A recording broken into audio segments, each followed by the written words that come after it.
هو المفروض يعني إن في بطولة اسمها الدوري الأفريقي، والمفروض اللي بيديرها هو الاتحاد الأفريقي، والمفروض يعني إنه في شركة منظمة للبطولة دي، والمفروض إنه البطولة دي قيمتها التسويقية عالية جدا، والمفروض إنه البطولة دي بكلام من الاتحاد الأفريقي معمولة خصيصا لرفع المستوى التسويقي للاتحاد الافريقي وللبطولات الافريقيه.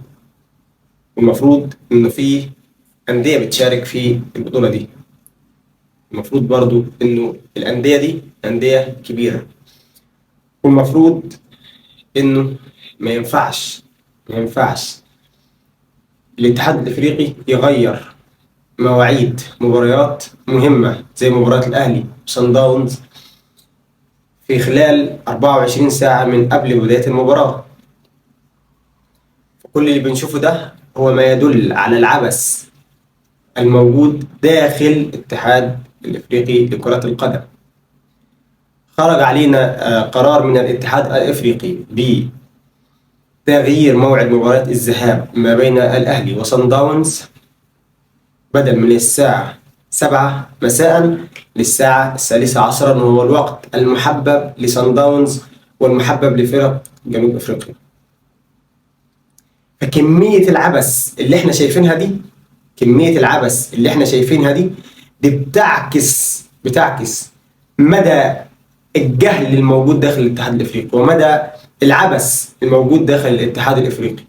انت كاتحاد افريقي انت محدد الوقت اللي هتتلعب في المباريات الساعة 7.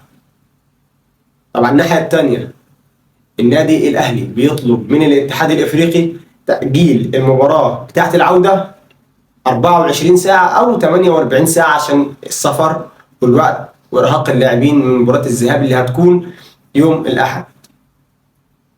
على الناحية التانية الاتحاد الأفريقي بيرفض تغيير موعد لقاء العودة، ولكن عمل حاجة مستفزة جدا جدا، وهو تغيير موعد مباراة العودة من الساعة 4 عصرا للساعة 8 مساء.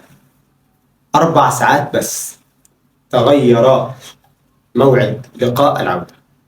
على الناحية التانية انت زي ما بقول كده انت اديت التفاحة لصن داونز، اديت الحتة الحلوة لصن داونز، اديت المكسب لصن داونز على حساب الاهلي في توقيت انت عارف كويس جدا انه أندية شمال افريقيا لا تجيد اللعب في الجو الصعب اللي بتكون فيه افريقيا في الساعة دي او في الوقت ده. فعبث داخل الاتحاد الافريقي زي ما بنشوفه كل مرة. نهائي الوداد امام الاهلي، مشكلة الجماهير ومشكلة الملعب المحايد ومشكلة الكلام ده كله، مشكلة صن داونز ادي ثاني مرة. فالعبث الموجود رغم كل ده احنا بنتمنى التوفيق للنادي الاهلي، بنتمنى التوفيق لمنظومة النادي الاهلي وللمدير الفني مارسيل كولر،